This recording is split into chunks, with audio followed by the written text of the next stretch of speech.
खबर उत्तर प्रदेश के साथ मैं सोनी चौहान। खबरों का रुख करें उससे पहले एक नजर सुर्खियों पर। यूपी में सीएम योगी आदित्यनाथ की धुआंधार रैलियां, चुनावी प्रचार प्रसार। आज भी कई जिलों में करेंगे रैलियां और प्रत्याशियों के समर्थन में करेंगे वोट की अपील। सपा अध्यक्ष अखिलेश यादव का बयान, इस बार जनता चुनाव लड़ रही है, हम लोग कांग्रेस से एक साथ हैं, आगे भी दिखेंगे। लोकसभा चुनाव से पहले मायावती को झटका, बिजनौर सांसद मलूक नागर बीएसपी छोड़कर आरएलडी में हुए शामिल। मायावती की 14 अप्रैल को यूपी में पहली रैलियां, सहारनपुर और मुजफ्फरनगर में करेंगी चुनावी जनसभा। पीलीभीत में सड़क हादसा, 5 की मौत, बाइक सवारों को डंपर ने मारी टक्कर, 2 बाइकों पर 5 लोग थे सवार, इधर मिलने के लिए जा रहे हैं। और यूपी में 2 दिन बाद बारिश का अलर्ट, आंधी ओले गिरने की संभावना है, मौसम वैज्ञानिक बोले किसान आज कल में कर ले कटाई। आप देख रहे हैं के न्यूज़ खबरों का। पीलीभीत से खबर सामने आ रही है, डंपर ने 3 बाइक में टक्कर मारी है और सड़क हादसे में करीब 5 लोगों की मौत हो गई है। ईद की नमाज पढ़ने के लिए नमाज़ी आज डंपर की चपेट में आए और जिसकी वजह से यह हादसा होना बताया जा रहा है। लोगों ने सड़क पर जाम लगा दिया, जमकर हंगामा किया। इस हादसे को देखते हुए मौके पर हालांकि प्रशासनिक अमला पहुंचा हुआ है, इस पूरे मामले की जांच पड़ताल में जुटा हुआ है। थाना जहानाबाद के निसरा का ये मामला सामने आ रहा है।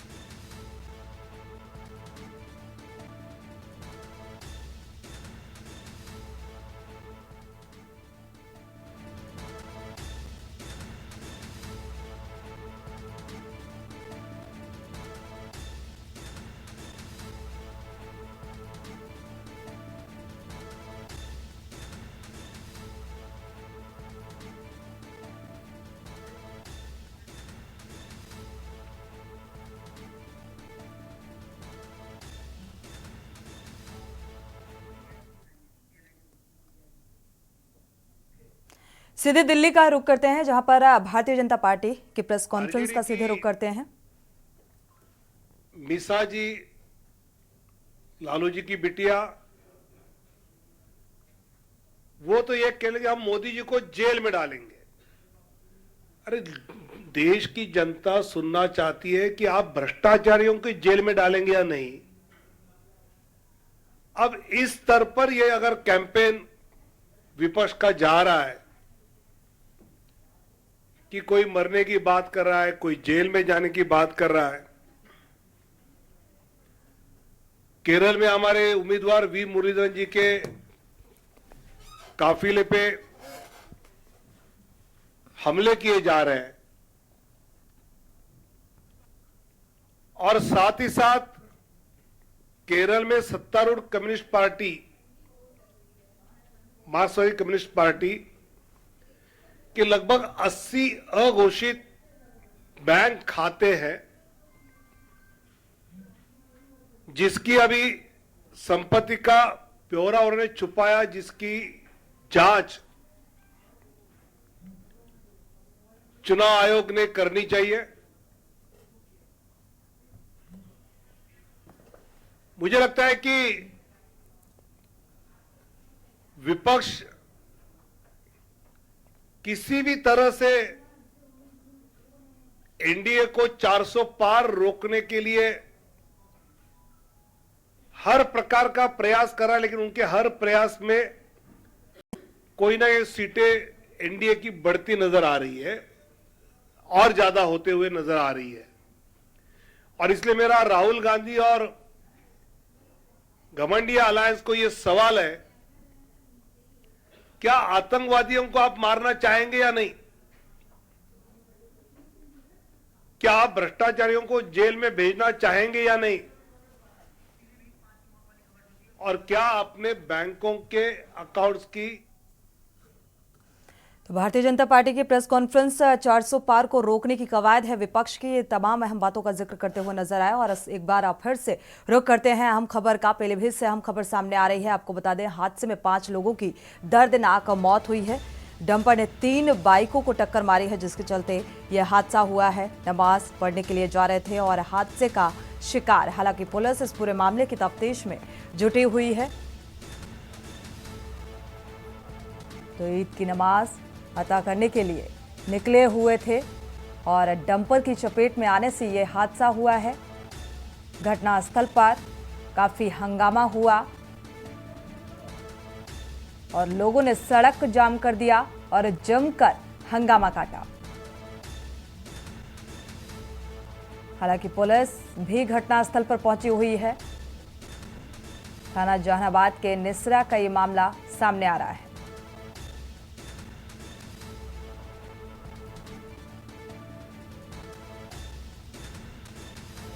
तो डंपर ने 3 बाइकों को टक्कर मारी, जिसकी वजह से यह हादसा हुआ और 5 लोगों की इस हादसे में दर्दनाक मौत।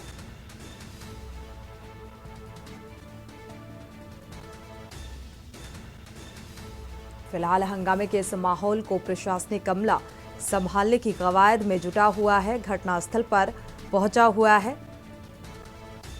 जहानाबाद थाना क्षेत्र का यह मामला सामने आ रहा है, क्योंकि आज ईद का त्योहार और ऐसे में इस ईद के त्योहार को मनाने के लिए ये बाइक सवार निकले हुए थे नमाज अता करने के लिए और हादसे का शिकार हो गए।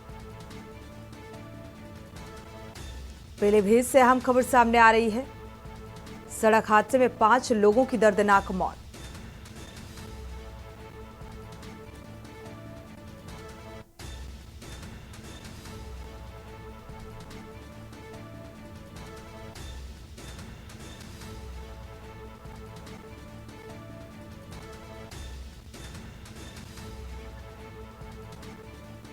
और इसी खबर पर ज्यादा जानकारी के साथ पीलीभीत से संवाददाता कुलदीप जुड़े हुए हैं। कुलदीप कुमार, कुलदीप, क्या अपडेट है इस हादसे को लेकर? 5 लोगों की दर्दनाक मौत हुई है इस हादसे में। बिल्कुल, चूंकि आज ईद है और ईद के दिन ये 5 लोग नमाज पढ़ने के लिए मस्जिद में जा रहे थे। हरिद्वार नेशनल हाईवे पर एक डंपर जो नानकमता उत्तराखंड से पीलीभीत की तरफ आ रहा था, उसने 2 बाइकों पर सवार इन 5 लोगों को कुचल दिया, जिससे 5 की मौके पर मौत हो गई। और उसी दौरान जो वहां भीड़ थी नमाज पढ़ने वालों की, वो आक्रोशित हो गई। उन्होंने हाईवे को जाम कर दिया, लेकिन भारी पुलिस फोर्स मौके पर पहुंच गया और पूरे मामले को समझा बुझाकर लोगों को उन्होंने शांत करा दिया। इसके बाद सबको कब्जे में लेकर पोस्टमार्टम के लिए पुलिस ने भेज दिया है और आगे की जांच पड़ताल में जुटी हुई है। फिलहाल परिजनों की तरफ से कोई प्रतिक्रिया निकलकर सामने आई? क्योंकि आज त्योहार है और ये हादसे की तस्वीर सामने आ रही है। एक दर्दनाक सड़क हादसा है जिसने सभी की खुशियों को मातम में बदला है। तो कहीं ना कहीं परिजनों का रो रो कर बुरा हाल है और सभी परेशान है, क्योंकि पूरे गांव में मातम छाया हुआ है। शुक्रिया कुलदीप इस जानकारी को साझा करने के लिए। तो फिलहाल जो हंगामे की तस्वीर सामने आ रही थी, इस हादसे के बाद प्रशासनिक अमला मौके पर पहुंचा और माहौल को शांत कराया है। लोगों को समझा बुझाकर हंगामे को शांत कराया गया, लेकिन ये खुशियां फिलहाल मातम में तब्दील होती हुई नजर आ रही हैं। डंपर की चपेट में आने से ये हादसा हुआ है। 3 बाइक सवार डंपर की चपेट में आए और गाल के गाल में समा गए।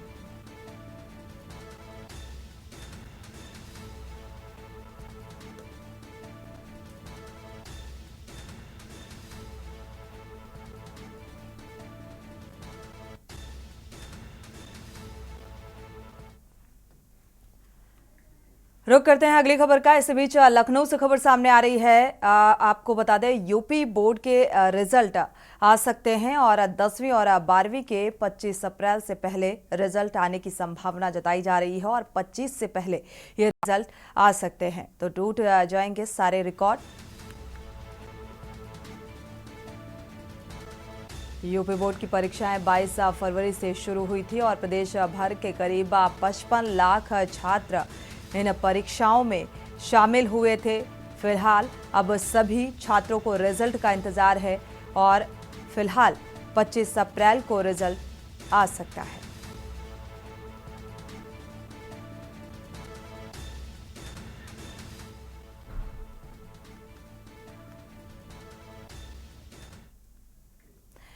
लखनऊ से खबर है। धक्का मार गाड़ी के भरोसे अब डायल 112 नजर आ रही है। धक्का मार गाड़ी डायल 112 का वीडियो भी सामने आ रहा है। गाड़ी को धक्का लगाते हुए नजर आए पुलिसकर्मी और धक्का लगाकर गाड़ी स्टार्ट करने की कोशिश भी करते हुए नजर आए। तो दरअसल आपको बता दें कि 112 लोगों की सुरक्षा के लिहाज से पुलिसकर्मियों को ये अहम जिम्मेदारी के साथ डायल 112 जो गाड़ी है ये सौंपी गई। गश्त के दौरान उन सारी आपराधिक गतिविधियों पर नजर बनाए रखने को लेकर, लेकिन अब खुद ही इस 112 नंबर की जो ये गाड़ी है इसको पुलिसकर्मी फिलहाल धक्का लगाते हुए नजर आ रहे हैं।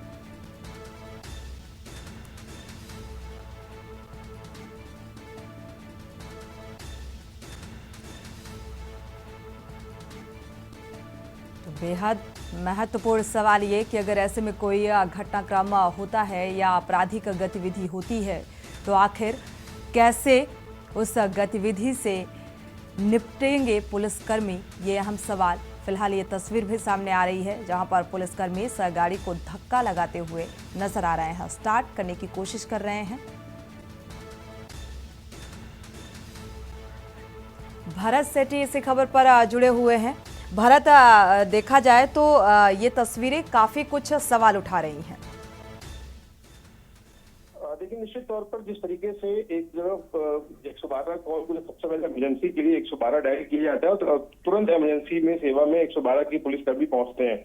लेकिन कहीं ना कहीं इस बार जो वीडियो, इससे पहले भी कई बार वायरल हुआ है, लेकिन एक बार और फिर एक वीडियो वायरल हुआ जिसको कह सकते हैं कि धक्का मार गाड़ी के भरोसे यूपी पुलिस डायल 112 है, क्योंकि जिस तरीके से ये गाड़ी को स्टार्ट करने का प्रयास किया जा रहा है, पुलिसकर्मी है जो लोग राहगीर है उनको भी धक्का लगाते हुए देखा जाता है। वीडियो में गाड़ी काफी देर से स्टार्ट करने का प्रयास किया है, गाड़ी स्टार्ट नहीं हो रही है। ये 112 एक डायल ऐसी सर्विस है जिसमें अगर किसी को भी इमरजेंसी होती है तो सबसे पहले 112 नंबर पे कॉल करते हैं, उसको उम्मीद होती है कि गाड़ी तुरंत पहुंचेगी और लोकेशन पे उनकी प्रॉब्लम को शॉर्ट आउट किया जाएगा। लेकिन इस तरीके की वीडियो कहीं ना कहीं उसकी जो मेंटेनेंस विभाग देखता है उस पर भी सवाल खड़े होते हैं, किस तरह की मेंटेनेंस गाड़ियां होनी चाहिए, गाड़ी स्टार्ट क्यों नहीं हो रही। अगर कोई बड़ी घटना में गाड़ी को पहुंचना होगा तो इस तरह की कंडीशन अगर सामने आती है तो क्या बड़ी घटना हो सकती है, तमाम सवाल खड़े होते हैं। लेकिन सबसे बड़ी बात यह है सरकारी गाड़ियों के मेंटेनेंस को लेकर भी सवाल, और ऐसे में अगर क्योंकि कम समय में पहुंचने की भी एक बड़ी जिम्मेदारी होती है कि किसी भी आपराधिक गतिविधि पर कितनी जल्द नियंत्रण किया जा सके, क्योंकि इमरजेंसी के लिए ये नंबर और त्वरित कार्रवाई के लिहाज से भी बेहद अहम नंबर। लेकिन इस तरीके से जो ये तस्वीर सामने आ रही है ये सवाल उठा रही है कि आखिर जो जिम्मेदार हैं वो वाकई मेंटेनेंस को भी नजरअंदाज करते हुए नजर आ रहे हैं और सामाजिक सुरक्षा को भी नजरअंदाज करते हुए नजर आ रहे हैं। भरत जी देखिए, बिल्कुल कभी भी कोई भी घटना होती है, कोई बड़ी घटना होती है या होने लोग 112 पे कॉल करते हैं तो सबसे पहले यही सेवा 112 पे पहुंचती है। लेकिन निश्चित तौर पर जिस तरीके से ये मेंटेनेंस विभाग है जिनके ऊपर जिम्मेदारी है, जो जिम्मेदार अधिकारी हैं जिनको तमाम गाड़ियों की मेंटेनेंस का रखरखाव देखना होता है कि आखिरकार ऐसी गाड़ियों को मेंटेनेंस करने के बाद ही सड़कों पर उतारना चाहिए, सर्विस पर उतारना चाहिए। लेकिन कहीं ना कहीं लापरवाही जरूर हुई है, उजागर की इस तरह की मेंटेनेंस में लापरवाही हुई है, गाड़ी स्टार्ट नहीं हो रही है, क्यों नहीं हो रही है। अब प्रॉपर जब वीडियो सोशल मीडिया पर वायरल हुआ, तमाम जो बड़े अधिकारियों ने इस मामले का संज्ञान लिया है, अब पूरी तरीके से मामले की जानकारी की जा रही है। ये एक बार नहीं, इससे पहले भी तमाम वीडियो सोशल मीडिया पर वायरल हुए जिसपे डायल 112 की पुलिस की जीप या फिर नॉर्मल जो स्टेट पुलिस की जीप धक्का देते हुए नजर आई है। एम्बुलेंस तक में सर्विसेज में ऐसा देखा गया कि एम्बुलेंस की गाड़ियों को भी धक्का दिया जा रहा है। लेकिन कहीं ना कहीं उस विभाग की जिम्मेदारी, लापरवाही उजागर। बिल्कुल एक बड़ी लापरवाही की तस्वीर सामने आ रही है। शुक्रिया इस तमाम जानकारी को साझा करने के लिए। तो यहाँ पर मेंटेनेंस को लेकर भी सवाल उठता है कि आखिर इन सरकारी गाड़ियों का मेंटेनेंस और रखरखाव इस तरीके से क्यों नहीं किया जाता ताकि ये धक्का लगाने की नौबत सामने ना आए। बढ़ते आगे, इस बीच हमीरपुर से खबर सामने आ रही है। परिवार न्यायालय के जज का ट्रांसफर हुआ है और जज का ट्रांसफर होने से वकीलों में खुशी की लहर। वकीलों ने 33 दिन तक हड़ताल की थी। प्रशासनिक न्यायमूर्ति ने फिलहाल आश्वासन दिया है। तो 33 दिनों तक हड़ताल के बाद अब यह दिन सामने आया है। प्रशासनिक न्यायमूर्ति ने इस बात का आश्वासन दिया। हमीरपुर से हम खबर, परिवार न्यायालय के जज का ट्रांसफर किया जाए और इसी मांग को लेकर लगातार जो वकील हैं वो 33 दिनों तक प्रदर्शन कर रहे थे, इसी मांग को लेकर कि ट्रांसफर किया जाए और अब 33 दिनों के बाद हड़ताल को इस आश्वासन के बाद खत्म किया गया।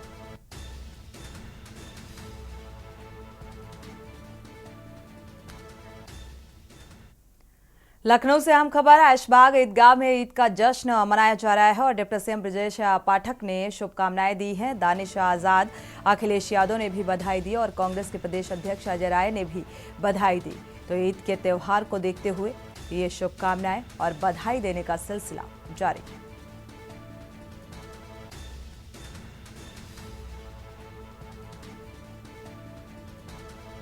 तो आज बड़े ही हर्षोल्लास के साथ ईद उल फितर मनाया जा रहा है। ईद का यह जश्न मनाया जा रहा है। तो इस खास मौके पर डिप्टी सीएम ब्रजेश पाठक ने भी बधाई दी, दानिश आजाद, अखिलेश यादव ने भी बधाई दी, साथ ही कांग्रेस के प्रदेश अध्यक्ष अजय राय ने भी बधाई दी है।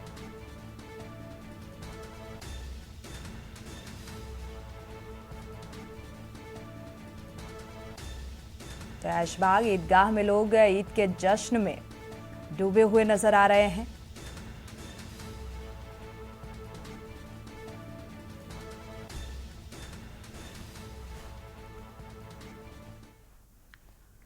और इसी बीच उन्नाव से खबर सामने आ रही है। उन्नाव से अहम खबर आपको बता दें, फिलहाल अकरम सैफी समेत 3 पर एफआईआर दर्ज की गई है। बीसीसीआई के अध्यक्ष और धोखाधड़िया, विश्वासघात, आपराधिक धमकी का आरोप लगा था और सदर कोतवाली थाने में गोरखपुर के सत्यप्रकाश ने ये एफआईआर दर्ज कराई है। तो 3 के खिलाफ ये एफआईआर दर्ज की गई। क्रिकेट टीम में चयन के लिए रिश्वत लेने का भी आरोप लगा, साथ ही चयन ना होने पर पैसे मांगे तो जान से मारने की धमकी दी गई और चयन के लिए 10 लाख की रिश्वत लेने का आरोप लगाया गया है। तो इसी के आधार पर यह मुकदमा दर्ज कराया गया। उन्नाव निवासी अनुराग मिश्र ने कार्रवाई की थी।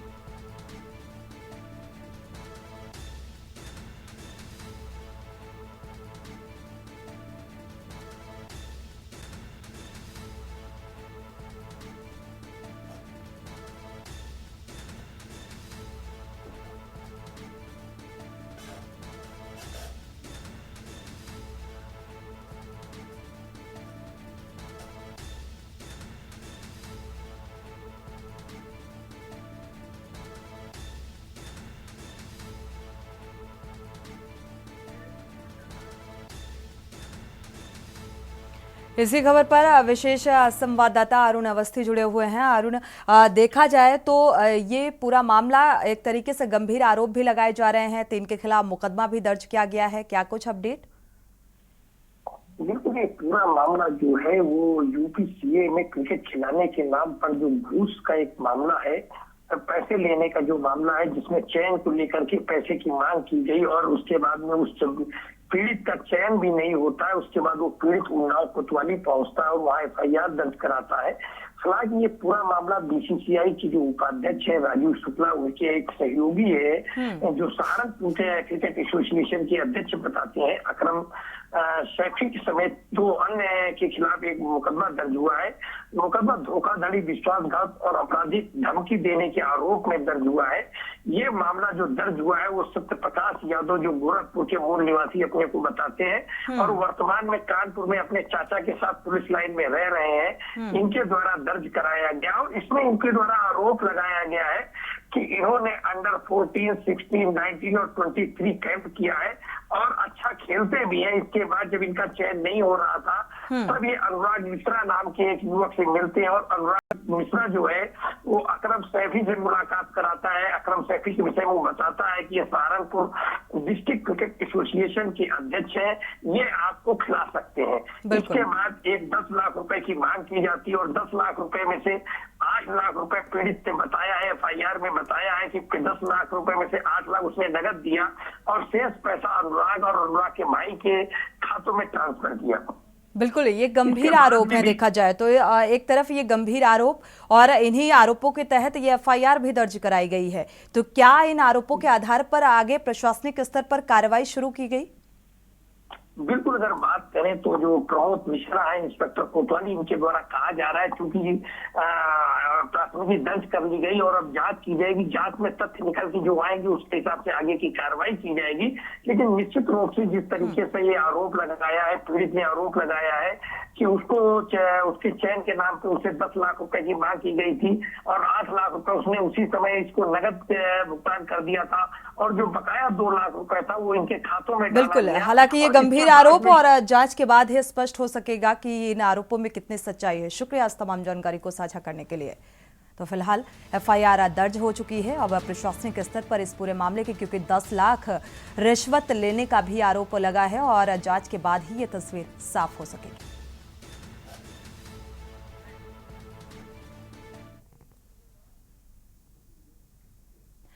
बढ़ते आगे, कानपुर से अहम खबर सामने आ रही है। नमाजियों से मिले सपा नेता विकास सम्राट और अरमापुर में नमाजियों से मुलाकात की। विकास सम्राट ने नमाज शुरू होते ही पुलिस ने सपा के जो नेता हैं उन्हें गिरफ्तार किया और हजारों की संख्या में यहां पर नमाज पढ़ने वाले नमाजी मौजूद थे। सम्राट को छुड़ाने पहुंचे सपा विधायक अमिताभ बाजपेयी, गठबंधन प्रत्याशी आलोक मिश्रा से भी इस बीच पहुंचे हुए थे और सम्राट को छुड़ाने की इनके द्वारा कोशिश भी की गई। सैकड़ों समाजवादी कार्यकर्ता पनकी थाने में मौजूद।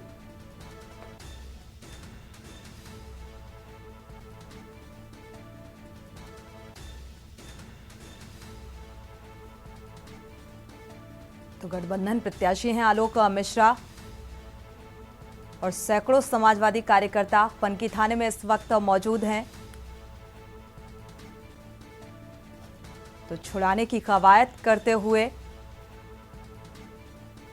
अरमापुर में नमाजियों से मिलने के लिए पहुंचे हुए थे और इसी दौरान का ये पूरा वाकया जब गिरफ्तारी हुई। नमाज शुरू होते ही पुलिस ने सपा नेता को गिरफ्तार कर लिया और अब छुड़ाने के लिए सपा नेताओं की भीड़ पनकी पुलिस थाने में मौजूद की। तो हजारों की संख्या में नमाज पढ़ने वाले नमाजी भी यहां पर मौजूद थे। कानपुर से संवाददाता अमित शर्मा जुड़े हुए हैं। अमित, देखा जाए तो ये गिरफ्तारी की वजह और साथ ही क्या कुछ अपडेट है इस मामले को लेकर? देखिए, ईद को लेकर नमाज पढ़ी जा रही थी। ऐसे में पुलिस की सख्त वहां पर पहरा था और उनका ये मानना था कि कोई भी प्रत्याशी, क्योंकि आचार संहिता चल रही है, ऐसे में कोई भी आचार संहिता का उल्लंघन करता नहीं नजर आएगा। लेकिन समाजवादी पार्टी के नेता इससे विफल हुए और उन्होंने बैनर पोस्टर लगाकर समाजवादी पार्टी के नेताओं ने वहां प्रचार करना शुरू कर दिया। जब पुलिस ने मना किया तो वहां के जो वो नेता थे वो सब पुलिस से झड़प करने लगे और उसके बाद जो सपा नेता थे विकास सम्राट यादव, उनको पुलिस ने तत्काल गिरफ्तार कर लिया और थाने ले आई। जैसे ही समाजवादी पार्टी के कार्यकर्ताओं को इसकी जानकारी हुई तो उन्होंने तत्काल जो है थाने का घेराव कर लिया और अमिताभ बाजपेयी विधायक और जो लोकसभा प्रत्याशी हैं इंडी गठबंधन के आलोक मिश्रा, वो थाने पहुंचे और उन्होंने जमकर हंगामा काट दिया। हंगामा काटने के बाद पुलिस ने 151 की कार्रवाई की और अमिताभ बाजपेयी के साथ ही विकास को भी छोड़ दिया। जी शुक्रिया इस तमाम जानकारी को साझा करने के लिए। तो फिलहाल 151 के तहत ये कार्रवाई और फिलहाल अब गिरफ्तारी से बाहर आ चुके हैं। यानी कि आपको बता दें, फिलहाल आचार संहिता के उल्लंघन के मामले में ये गिरफ्तारी की गई। बढ़ते आगे और बात करते हैं, पूरे देश में ईद का पर्व बड़े ही धूमधाम से मनाया जा रहा है। आपको बता दें कि 2 जिलों की तस्वीरें सामने आ रही हैं, जिसमें ये पहली तस्वीर जो आप देख पा रहे हैं आगरा की ये तस्वीर है, जहां शाही जामा मस्जिद में लोगों ने नमाज अदा की। और दूसरी तस्वीर बहराइच से सामने आ रही है, जहां मुस्लिम भाइयों ने गले मिलकर एक दूसरे को ईद की बधाई और शुभकामनाएं दी।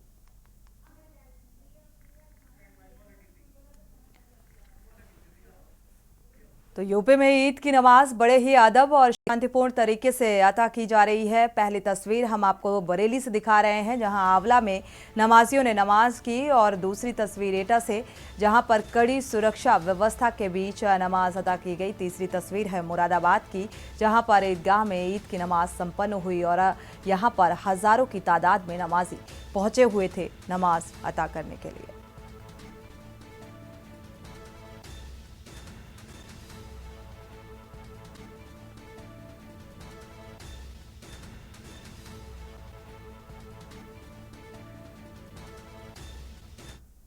ईद का त्योहार पूरे देश में गुरुवार को हर्षोल्लास के साथ मनाया जा रहा है और भाईचारे और एकता की मिसाल पेश करने वाले इस त्योहार को देश भर के मुसलमान भाई बहन पूरे उत्साह और खुशी के साथ मना रहे हैं। ईद के मौके पर देश के विभिन्न हिस्सों से लोग मस्जिद में जाकर नमाज अदा कर रहे हैं और इस मौके पर दिल्ली स्थित जामा मस्जिद की भी तस्वीर जो सामने आ रही है वो बेहद भीड़ भाड़ वाली ये तस्वीर जो आप टीवी स्क्रीन पर देख पा रहे हैं। ये तस्वीरें दिल्ली, मुंबई, पटना और जयपुर, कोलकाता, भोपाल से सामने आ रही हैं, जहां पर हर एक तरफ आपको बता दें एक ईद के इस जश्न में जो भाईचारे का एक संदेश देता हुआ ये त्यौहार है, फिलहाल उसको बड़े ही हर्षोल्लास के साथ मनाया जा रहा है और सुरक्षा व्यवस्था भी पूरी तरीके से व्यवस्थित तरीके से जो नमाजी हैं वो ईदगाह दरगाह पहुंच रहे हैं और नमाज अदा कर रहे हैं और इसके बाद एक दूसरे के गले मिलकर इस पर्व को लेकर एक दूसरे को बधाई देते हुए नजर आ रहे हैं। ये तस्वीरें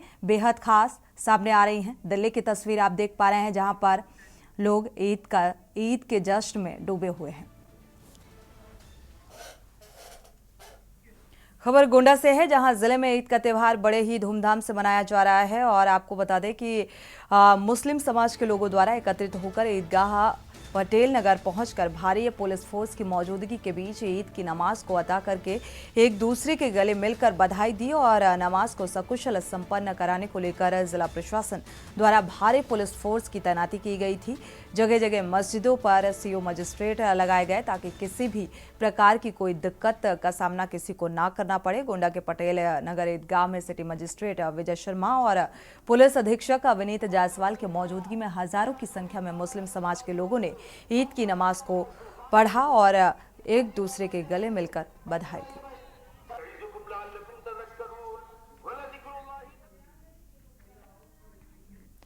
कासगंज में ईद उल फितर का त्यौहार हर्षोल्लास के साथ मनाया जा रहा है। ईद उल फितर के दिन अकीदतमंदों ने समय अनुसार 157 ईदगाहों और मस्जिदों में नमाज अदा की गई और नमाज के बाद देश के अमन और चैन तरक्की के लिए दुआ मांगी गई। साथ ही मस्जिद के पेश इमामों ने साफ तौर से ऐलान किया कि कुर्बानी को लेकर जो गाइडलाइन दी गई हैं उसके तहत अपने अपने जानवरों की कुर्बानी ना करें।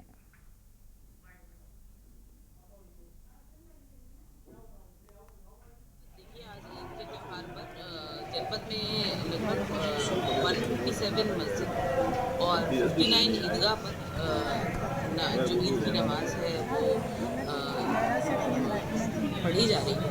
सभी जगह पर सुरक्षा के व्यापक इंतजाम किए गए हैं। इसके साथ साथ सभी जो धर्मगुरु हैं उनसे लगातार संवाद पुलिस द्वारा किया गया है। इसके साथ साथ खबर फर्रुखाबाद से है जहां ईद उल फितर का त्यौहार हर्षोल्लास के साथ मनाया जा रहा है। शांतिपूर्ण नमाज संपन्न हुई। गंगा जमनी तहजीब हिंदू मुस्लिम एकता का प्रतीक, एक दूसरे को गले मिलकर बधाई दी गई। ईदगाह में नमाज अदा करने के बाद देश के अमन चैन और तरक्की की दुआ मांगी गई।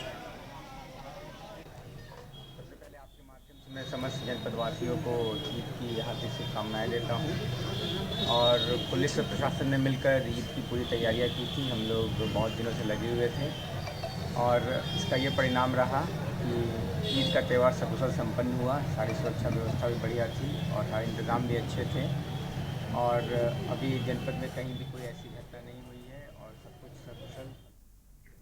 इसी के साथ बुलेटिन में फिलहाल बस इतना ही। आगे खबरों के लिए आप देखते रहिए के न्यूज़ इंडिया।